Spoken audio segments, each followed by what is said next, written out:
And so now it's my pleasure to introduce Melissa Clark, who's with us today and joining us from her home in Brooklyn, where she was born and raised and where she lives now with her husband and daughter.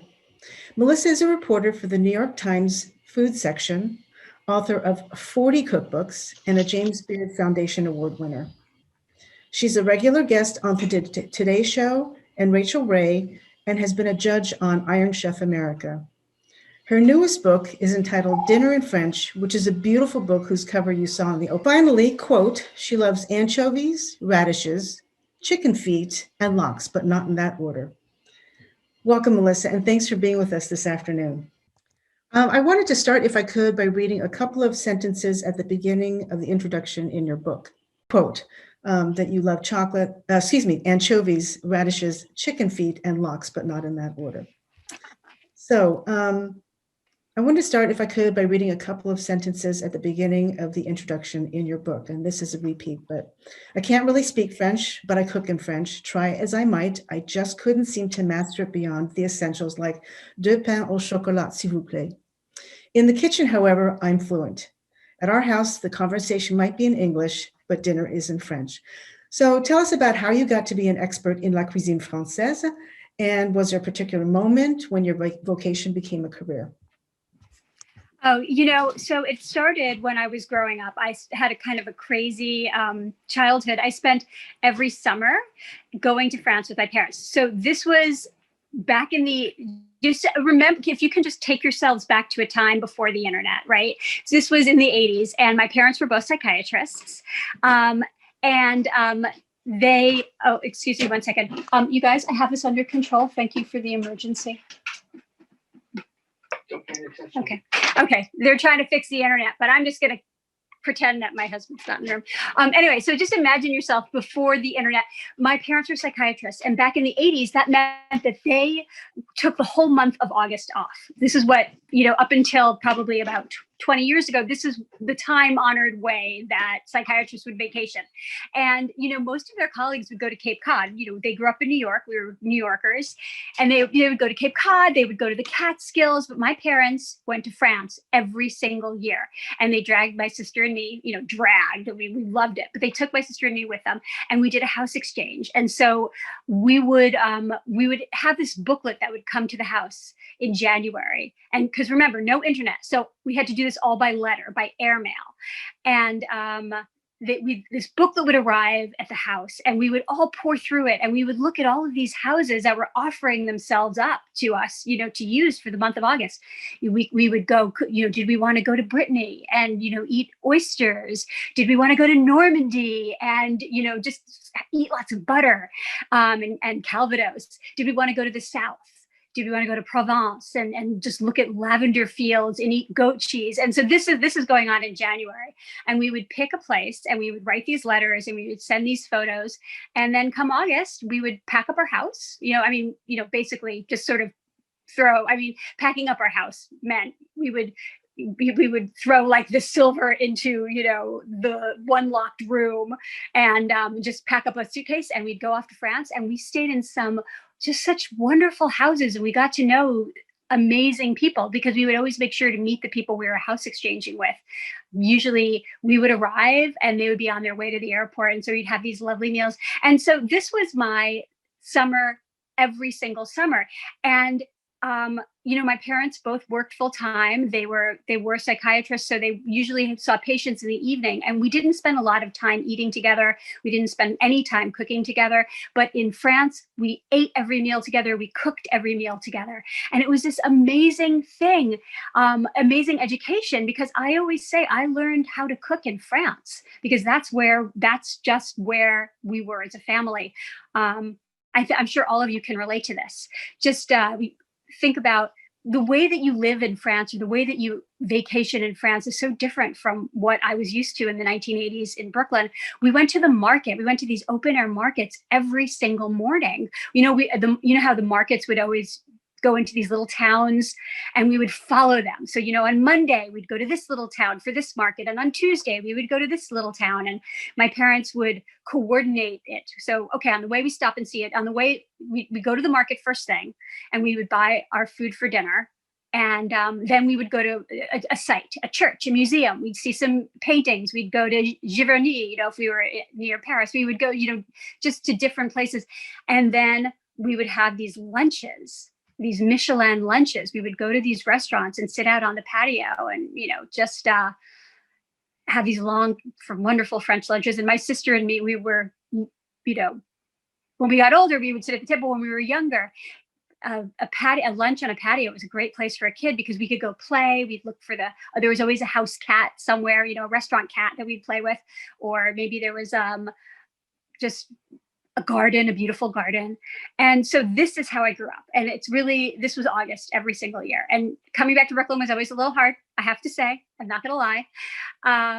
But that is where when I think of the food that I ate, when I think of my childhood food, I think of France more than, as much as I think of Brooklyn and I think of bagels and lox, I think of France.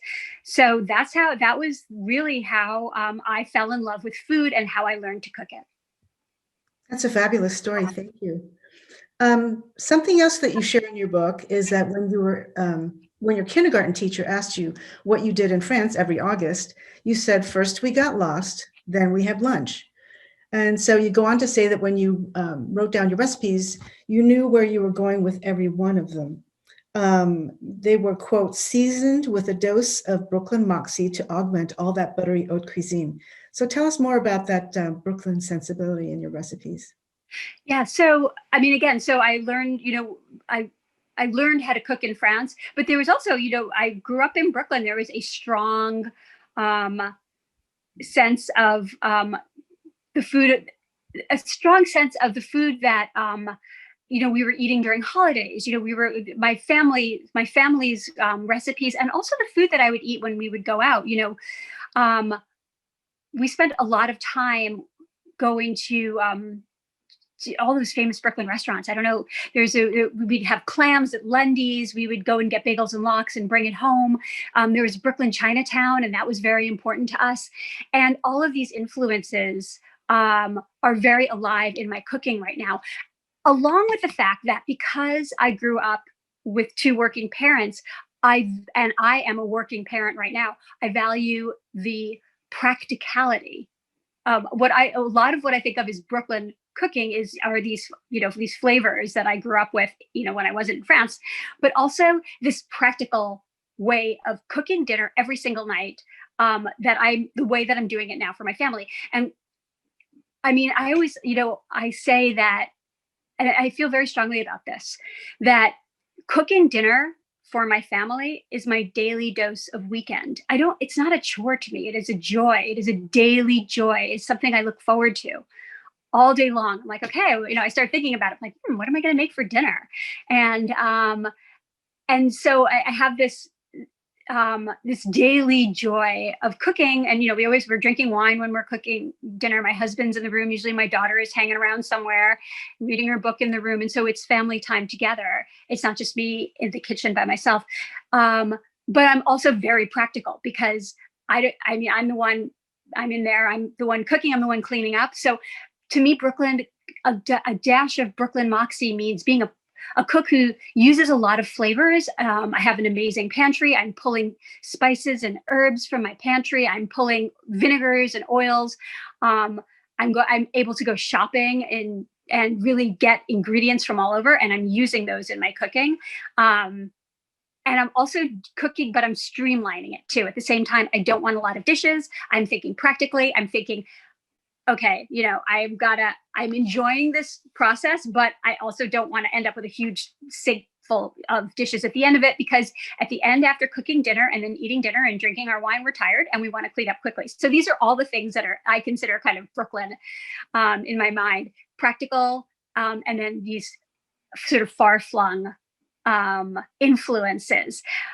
And, the influences thing, it's funny because when I was growing up, my parents were doing the same thing. Again, when they were cooking at home, they were very, very practical about the way they would cook. But they were also not afraid to mix it up. And I'm not afraid to mix it up either. In my book, the recipes are not straight French. They have these other influences. Like a good example is I remember my parents would cook. They didn't often cook the same dish because there'd always be an argument. If they were both making the coq au vin, it was like, well, is the chicken brown enough? Is it not brown enough? Should they marinate it more? So they each would have their own, when they were cooking, say for a dinner party, they would each cook their own dish. But when one wasn't looking, the other one would sneak in and taste what was in that pot. And then, maybe make some suggestions like, a little soy sauce in the coq au vin would really just bring this whole umami thing. And, my dad would be tasting it. Like, I don't know, soy sauce. But then they would do it, and they weren't afraid. They were never afraid to push the envelope. And those are lessons. And that is what I do too. I mean, I don't put soy sauce in my coq au vin, but I would if I might, maybe I will one day. I mean, I don't in this book, but I'm not afraid to combine other things like crossing a spoon bread and a souffle, because really, what is a spoon bread but a souffle? It's not a classic French souffle, but yet the flavors go together well, and the way that it puffs and browns. And when you have, you can use Gruyere, which would be French, or you could use cheddar, which would be American. And together they make something that isn't quite French and isn't quite American. That's so inspiring. It's a great story about your parents. That's so funny. Now, first of all, one of the iconic French dishes are escargot. So I want you to tell everybody about your summer in Burgundy when you and your sister were the benevolent prison guards, consulting recipe. Yeah, so we went one summer, we exchanged houses in Burgundy, and my mother got it into her head that wouldn't it be a good idea to collect all the snails in the garden and cook them? Because, Burgundy snails are they're the famous snails that you have when you have, a dish of escargot. It's famously these Burgundy snails because they're the fattest and the plumpest. And of course, they've probably been feasting on vines or, vineyard managers would not like that at all. But, the idea is that they were this particular kind of snail that was very succulent. And so my mom started talking to the neighbors, and asked them, how to make the snails. And she got a recipe, and the recipe involved taking these snails that we would gather from the garden. And she paid my sister and me 5 centimes per snail. So we'd go and collect all the snails, and we had a bucket full of snails. And then she took them, and the idea was that you had to purge them to get all of the soil and grit out of their entrails. You had to purge the snails. And the way that you did that was my mother put them in a bucket and she put a screen over the top and just let them starve to death. And of course, I thought that was the most barbaric thing I'd ever heard of. I mean, how can you let those snails starve to death? It was terrible. So when my parents weren't looking, my sister and I would gather twigs and flowers and we would throw them in. We'd feed the snails. My mother was like, why are they not dying? I don't understand. It's been a really long time. Those snails are very hardy. And finally she figured it out. And then she put them out of our reach and can, purge them and cook them. And yes, we all ate them and they were absolutely delicious. But, it was just this memory of feeling like I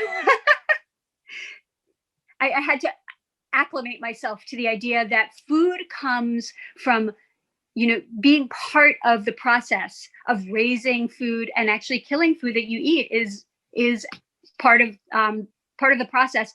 I still think about it, and it's still a hard memory in a way, but also a very satisfying way in that we were part of this process of this is how our food gets made. And I really believe that everybody who eats food, who enjoys something like snails or enjoys anything that we eat, understanding how it got on our plate makes us enjoy it even more, even if it's initially maybe something that we need to get over, especially when we're about 8 years old. That's great. That's a great story.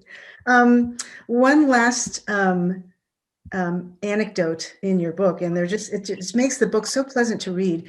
One of my favorites is your epiphany on eating fish. So can you share the story about the tuna Provençal dish that gave you the change of heart? Yeah, and it's funny, my daughter doesn't like fish either. And I keep hoping that one day she's going to have a change of heart too. But when my sister, she's looking at me like, yeah, that's never going to happen. Sorry, honey. So when my sister and I were really young, we would not eat fish. We would go to the south of France. We'd go to Marseille, and my parents would be eating, these fabulous, bouillabaisse and soup de poisson, and we would be sitting there with our French fries because we did not want to eat fish. And so we were at a restaurant like that. We were in Marseille, and my parents were ordering all of this fish, and we wanted the French fries, and we looked at my parents, and they said, "Oh, just try one little bite." And they had this beautiful tuna. It was, in this Provençal mix of onions and stewed peppers, and the peppers were just, you could see almost like a ratatouille. It was just like melting on top of this tuna. And my mother was like, "Come on, just one little bite." And I looked at her and I was like, "No, you eat fish. We don't eat fish. We're never going to eat fish. We're never, ever going to eat fish. No way." And my sister and I just absolutely were so firm about it. And we were eating our French fries, and there was mayonnaise with our French fries because, France, and delicious. And then my mother was like, "Okay, just one little bite." So I had one little bite. I was like, dunked the tuna in the mayonnaise. I was like, this is kind of good. Another little bite. I ate the whole entire thing. And then it was like this family joke. It was like every time I ordered fish, my mother was like, "You don't eat fish. We eat fish. We won't eat fish." It was just, the idea that I could change on a dime like that. And so I'm just hoping that one day when we can all travel again, I can take my daughter to a beautiful restaurant in Marseille, and we can sit out and look at the sea and order fish. And maybe she's going to change her mind. She's looking at me like I'm not changing my mind. What's a travel? That's great. And for those of you who don't have the book, that recipe, it's a tuna Provençal dish, right, Melissa? That recipe is in the book. The recipe is in the book. I mean, it's my take on it. I mean, it was so long ago, I can't say exactly what was in it, but it's a braised tuna with peppers, and and herbs, of course, and olive oil, and it's almost like a confit, almost like a tuna confit. I'm sorry, I wasn't expecting to use my cell phone for this, so I have to plug in. Hang on one second. Dahlia, can you hand me a cord, my love? Is there a cord here? Yeah, your cord. My cord? Your cord, your charger? Yeah. Sorry. It's okay. I'm really sorry. I have a full computer and an empty phone, and I'm about to lose power, and I don't want to lose you guys again because, just pass that to me. You just tell us when you're ready. Thank you, darling.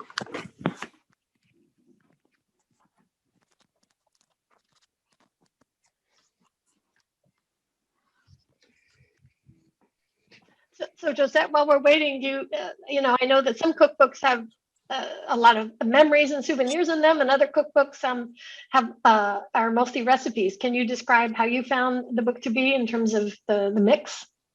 It's like just reading a book. It's like reading a novel. I mean, because I love cookbooks, but Melissa's anecdotes add such a personal touch, to the recipes, and that's what makes it really fun. It really, for me, it puts me at ease when I try the recipes because there's a little bit of history behind it, So that's what makes it such a unique cookbook.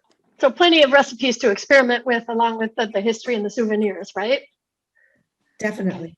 Thank you. Okay, I'm back. I'm sorry. I'm plugged in. I'm back. I won't lose you guys again. Okay, terrific. So we have to talk about dessert, right? And your Meyer lemon tart, which is on Meyer lemon tart with olive oil and fleur de sel. It's on page 283 for those of you who have the book. I mean, I love a savory touch to sweet, like cayenne pepper with chocolate. So this recipe really intrigues me. How did you come up with this combination? It's one of those what grows together goes together moments. Olives and lemons are, a classic. For me, actually, my favorite salad dressing is a citronette, even more than a vinaigrette. I love the fresh taste of lemon for a salad dressing. So I'm always combining olive oil and lemon. And it just made sense to put them into a tart. For the New York Times, I did a recipe for lemon squares with olive oil. And that was the beginning of it. And I was like, well, what if I made a lemon tart with olive oil? And lemon tart, by the way, is our family recipe. It's our family favorite. That is and again, another memory when I was growing up. the first thing we would do when we would go to these little towns where we house exchange is we'd decide, well, who's the best, which is the best pastry maker, who has the best lemon tarts, and we would buy lemon tarts from all of them, and we would taste them and decide, well, okay, so and so, Monsieur so and so has the best lemon tarts. So lemon tarts was always it was our benchmark of a good baker, and I have spent my life trying to perfect a lemon tart. I will keep doing that. I will keep trying to perfect a lemon tart. But I think the one in this book is pretty darn close, because there's the olive oil gives the lemons, that little savory edge and then the little bit of salt. And that combination of sweet, salty, I think makes it possible to eat even more. You can eat a bigger piece because it doesn't get cloying. It keeps it interesting. And Meyer lemons are a little bit less astringent. They have a sweeter flavor than conventional lemons and traditional lemons. A Meyer lemon it's a Mandarin lemon hybrid, so it's got that sweetness that you find in a Mandarin, and so you have that sweeter flavor, and then you have the savoriness from the olive oil with that little bit of salt. And together, it is just such a good combination. And of course, you have to make your own tart. I really believe you have to make your own pâte sucrée. You make your own tart crust for it, because you can buy a pretty decent, pie dough, but you cannot buy good pâte sucrée. You need to make that yourself. And it is not that hard, because you're not looking, with a pâte sucrée, you're not looking for flaky, you're looking for buttery. And that's easier to achieve. So even if you're not, say, like a pie crust kind of person, you can make this lemon tart. It is not hard, and it is just so good. That's great, Melissa. A quick question before we get to your Mardi Gras inspiration. When do you talked about the perfect lemon tart, when do you know that the recipe is good to go? And I can't stop eating it, even if I've eaten a ton of it and I'm not hungry. I always say that's sort of across the board. Whenever I'm developing a recipe, I know that the recipe is done when I absolutely cannot eat another bite, and yet somehow I just can't stop eating. It's like that perfect moment when I'm standing over the pan, and then it's like, okay, this recipe is done. Now, I can't be hungry though, because if I'm hungry, that throws it all off. So I have to have eaten well and then continue to eat. And even so, I'll keep tweaking things, adding a little bit of this, a little bit of that. It's really hard. My husband gets really frustrated because I don't like to make the same dish twice. Even something simple as, a potato leek soup, which is one of our favorites. Like, I keep having to fuss here, fuss there. I made it the other night, and I decided I was going to put some Baharat spice seasonings in it, a spice blend. And he was like, why it was perfect last time. I was like, well, but maybe. So I always want to try something new. It's really hard to get me to follow my own recipe. But for this lemon tart, I will, because I think actually this lemon tart it's pretty delicious. Well, I can't say that I feel really sorry for your husband, but anyway. No, he's, what? It's true. He's got to roll with it. I don't think he feels sorry for himself either. With your phone, is it possible to show people the cover of your book? Yes, it is. Good. And again, I am so sorry about the internet. I was just bragging that it never goes out. Okay. We're doing fine. There we are. And you'll see an image of it on our last slide after the presentation. So, I'm going to see if I can show you some recipes for Mardi Gras, because Mardi Gras, it is this is what. So, what do you want to do for Mardi Gras? What are the things that we want to eat? We want to eat rich foods, right? We want to celebrate. It is Fat Tuesday. We want to eat rich things, and so some of the recipes from my book, which unfortunately I closed while I was trying to find, but here we go. So. I have a duck I think duck is so duck is one of obviously the richest foods you can eat. Duck has got all that delicious duck fat. And I have a recipe for crispy duck legs with satsumas. And I'm going to show you guys the picture. Can you see that clearly, Josette? Yes, beautiful. Yeah. And what's great about this is that it is so easy. It's one of those you just put, it looks I mean, it's fancy. I mean, it's duck legs, but you're starting with fresh duck legs, and you're almost doing a faux confit. You're not really you're using their own fat to confit them, and it's so easy because you cure them for a day or two, or even just a couple of hours ahead, and then you just throw them in the oven, and and you do it so that they render out all their fat, and they get so crisp. The skin just gets, in that heavenly crisp duck confit way. And then you make a sauce with fresh, any kind of tangerine. I love satsumas, but whatever fresh tangerines you can get wherever you live, or just use them. And so it's a play on duck à l'orange, but it's a fresher take on it. And the sauce, because you're not just using the juice, you're actually using the fruit. It has a liveliness that cuts through the richness of all that duck fat. So that is going to be, I think that should be your main course. And I know this is going to sound like going overboard, but just remember Mardi Gras, okay? Fat Tuesday. And I think you should serve it with truffled mac and cheese. And there we have it. Oh, that was boring. It's a lot. But if you think about it, normally you would make potatoes. You'd make duck fat potatoes, right? With your duck. And so mac and cheese, is it really such a stretch from potatoes to mac and cheese? I don't think so. This is what I'm recommending. You can also just make one or two of these. And I would start out because you're doing something, you've got these two rich things. I would actually start out, see if I can find it, with something really simple like radishes with butter and tapenade. And you can make your own tapenade. It's really easy, especially if you buy pitted olives. But even if you don't, a trick to pitting the olives is to, and this works so well, put your olives in, cover them with a dish towel, put them on a clean dishcloth, cover them with another one, or just fold it over. Take a heavy pot and just kind of, press down, and then the pits are going to come. You'll be able to take off the dish towel and just pick the pits out. And it's such a great tip.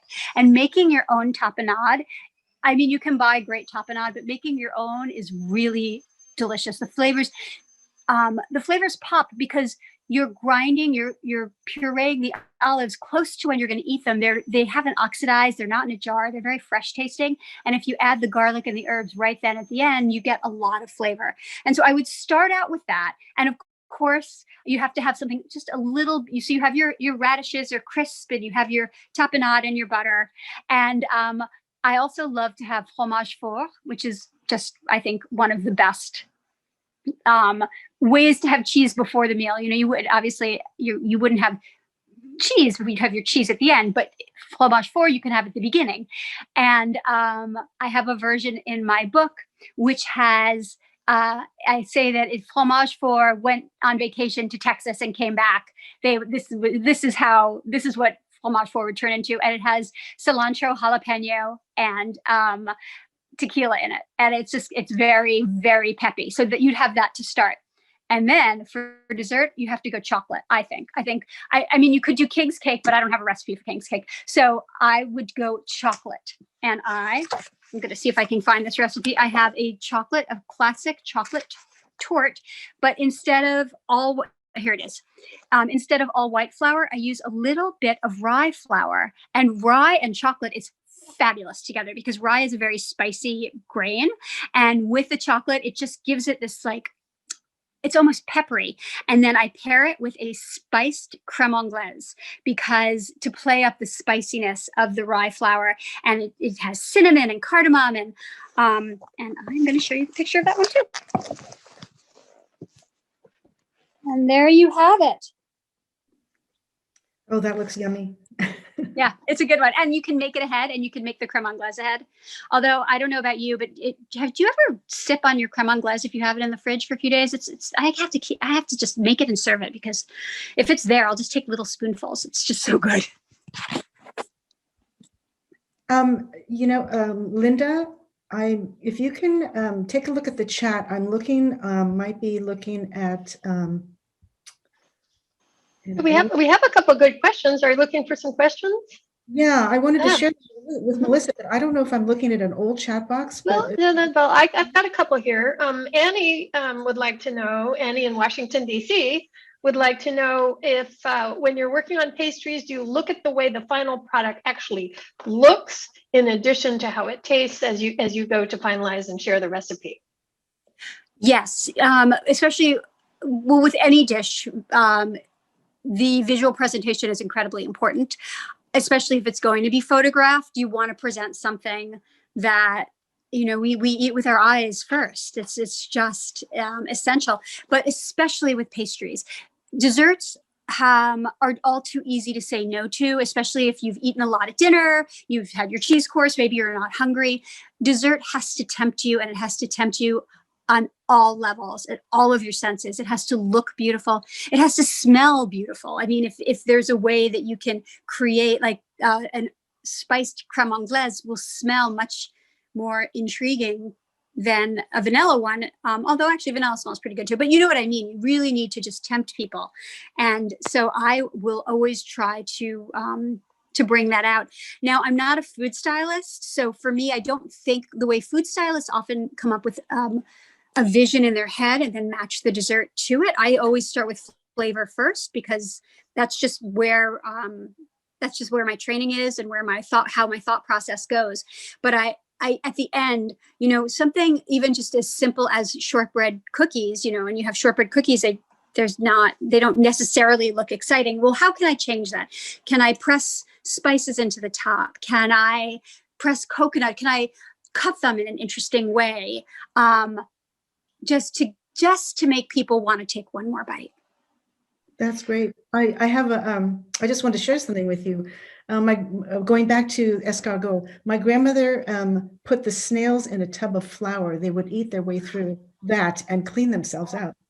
Oh, that's much more humane because then they're not starving. Oh, I like that. Okay, well, I wish I could have. I'm going to tell my mother that next time I speak to her. I'm going to say, hey, but she just did what her neighbors the neighbors in Burgundy told her to do. And we have a couple people from Vermont. One asks if you could cite a few favorite wintertime recipes from your book.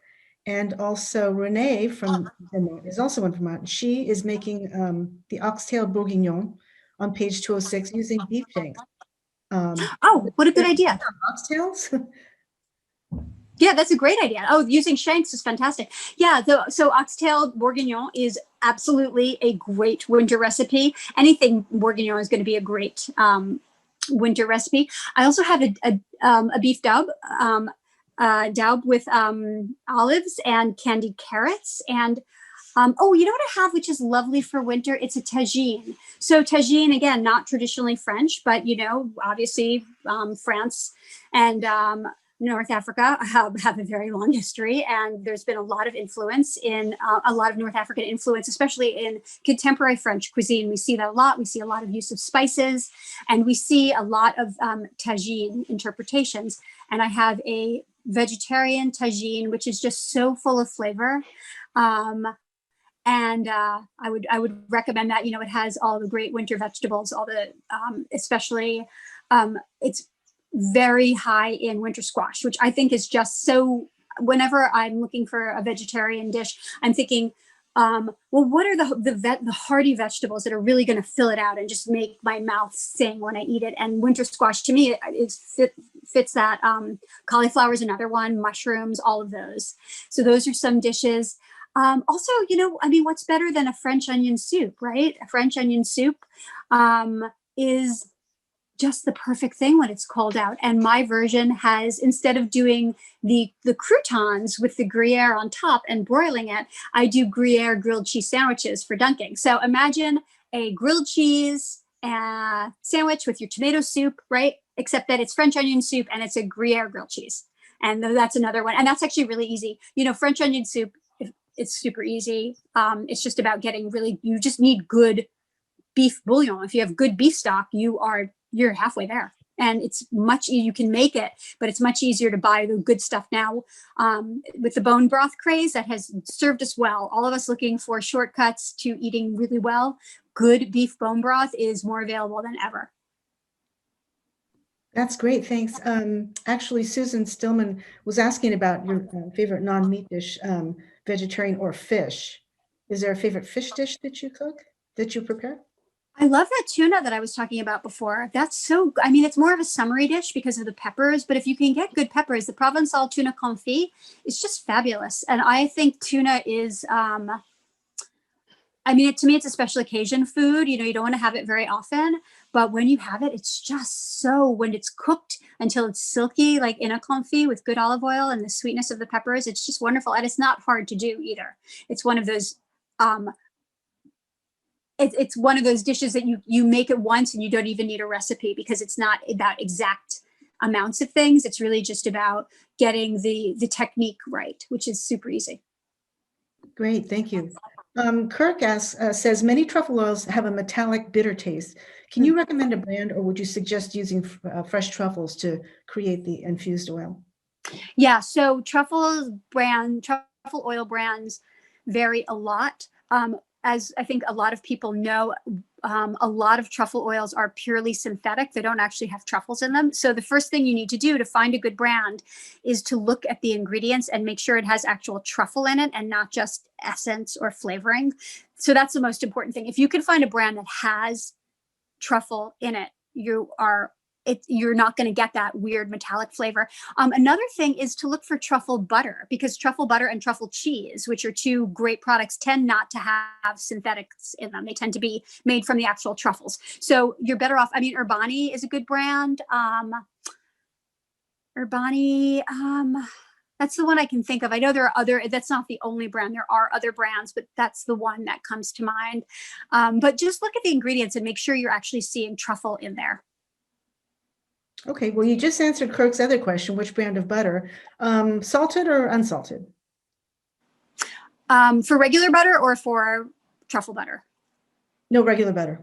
Oh, for regular butter? Okay, both. You need both. You want to have unsalted butter for most of your pastries, except maybe some cookies. You want salted butter, but for eating, you want good salted butter. Oh my gosh, good salted Normandy butter. What's better than that, right? Especially when it has big crystals of salt in it, big, beautiful fleur de sel crystals, or other sel gris, big pieces of sel gris. I like even better because it has a flavor. It tastes like the sea. It's fantastic. Before you could get that stuff here, I would always bring home bags of sel gris and fleur de sel. And I'm so happy it's easy to get here now, because the last thing you want to do is bring home big, huge bags of salt in your luggage. But I would do it. And you can get such good butter now that's imported. I think we go through, our family, we go through a stick of butter every couple of days, at least definitely more than a stick a week.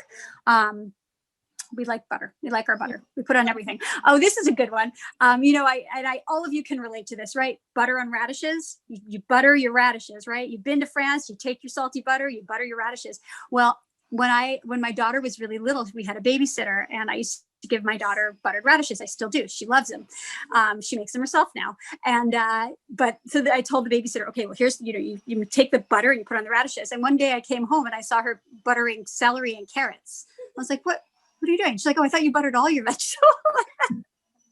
Because she didn't have the context of, in France, you eat them. And you know what? Turns out buttered celery and buttered carrots, they're pretty good. Not as good as buttered radishes.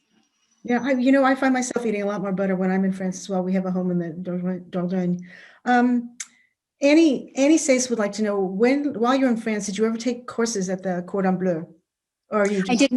I did not. No. I mean, I learned, I worked in restaurants, not in France. I've never worked in a French restaurant. But I worked in restaurants in New York. And no, I'm mostly self-taught. I don't have a lot of, I never went to culinary school, and I wish, looking back, I would have loved to have done that, but I never did, unfortunately. But I've taken quite a few courses at the Cordon Bleu in Paris. It's a lot of fun. I could still do it. Absolutely, right? Very serious about it. Yes, yes. Ellen would like to know, she says, I have major beef stew with non-alcoholic beer. Can one use non-alcoholic wine, red or white, in some of your dishes? I think so, actually. I think the quality of non-alcoholic wine has gotten much better. I've never done it, but I know people who have, and they say that it's fine, that it's good. So I would say yes. That is something to play with. Again, the same thing with alcoholic wine or non-alcoholic wine or anything that you're using, any ingredient that you're using, you need to taste it before you add it to the pot. And if it doesn't taste good going into the pot, it's probably not going to taste good coming out of the pot. So just be aware to use a good brand. Okay, great. And Susan Stillman has had a question. What's your favorite non-meat dish, fish or vegetable, in your book? Well, so I talked about the tuna. I talked about the tagine. Oh, you know what? I have a lot of, I have a whole chapter on things with cheese. And one of my favorites is, it's my version of a baked brie, because who doesn't love a gooey baked brie wrapped in pastry? And I do it wrapped in phyllo instead of puff pastry. So it's a little bit lighter, a little bit crunchier. And then I put roasted peppers and anchovy and garlic in the brie. And then, so it's very savory. It is not one of those sweet baked bries. It is a savory baked brie with crunchy phyllo. And that is a great meatless dish. And you know what else is another great meatless dish that I love also? It's a croque monsieur casserole. So, and you don't have to use the ham. I actually rarely, when I make it, sometimes I just don't use the ham that often because it's so good without it. It's great with the ham, but if you want it meatless, you're not going to miss it at all. And just, who doesn't love that? Just the Gruyere and the bechamel and baking it until it's brown and bubbly. And that would be a good thing on a nice snowy day. You're killing me, but anyway. Karine would like to know, what brand of packaged broth do you like the best? That's tough. I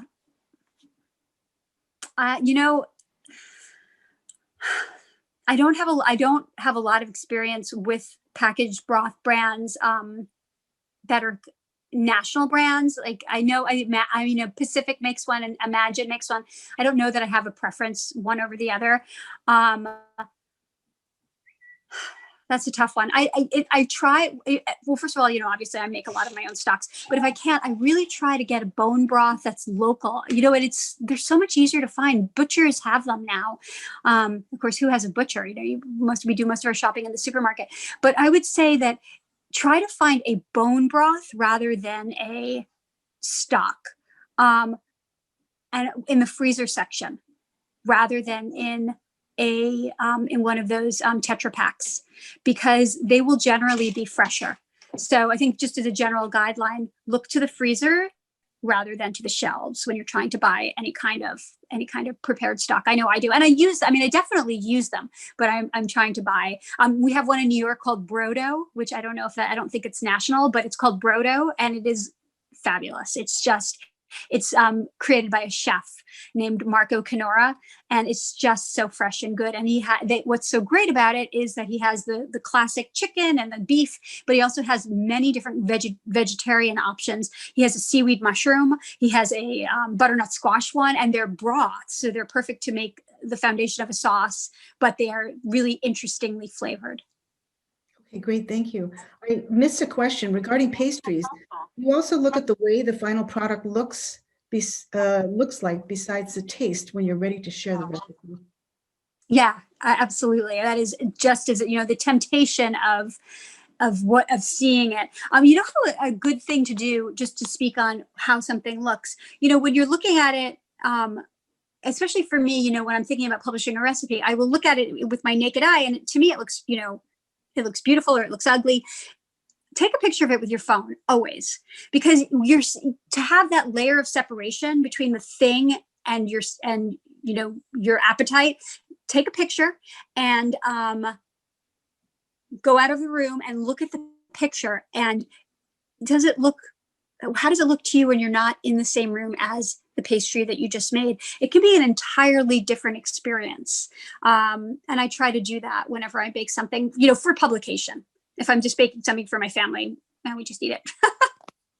They're just so happy to have something sweet. Annie would like to know, on Mardi Gras, do you ever make crêpes for dessert like many of the French do for Mardi Gras? Oh gosh, I could. I have to say, I don't make a lot of crepe for dessert. I make I'll make it for brunch more than for dessert. But that, and I don't have, I have crepe recipes, but not in this book. But that's such, it's such a great thing. I mean, it's so impressive for people, and they're not, once you get the knack of making a crepe, it's so easy, but you do need to practice to get the knack of it. And, but it's really one of the most wonderful desserts is to just, to make a beautiful crepe. And, what's fun is to offer many different fillings, so you can make some, like as if you're in a crepe stand in Paris, and you can get the crème de marron, a little chestnut filling, or you could get the lemon with the sugar, or butter lemon sugar, which is my favorite, or Grand Marnier or Nutella, and that's such a fun thing to do. Okay, great. Linda, do you want to open this up for? There's one last comment. You should try a crepe cake with crème pâtissier as the filling between the layers, with whipped cream and fraise. Oh, that sounds so good. You're right. I should. Absolutely. I absolutely should do that. I think that I've caught all of the questions in the chat box, but just in case, Linda, do we want to open this up to everyone? We've got a few minutes left. We're just about at the top of the hour. So usually one of the things we do, if you're ready to close, is I've just removed the mute ban. And so Josette, whenever you're ready, we can invite the audience to applaud and show their enthusiasm for today's session. Well, I just want to mention one last thing. You can go to indiebound.org to find the newest bookstore who sells Melissa's cookbooks. And I have to say, you're not going to be disappointed with this one. It's a beautiful book, not complicated, and you'll just have a ball trying all the recipes.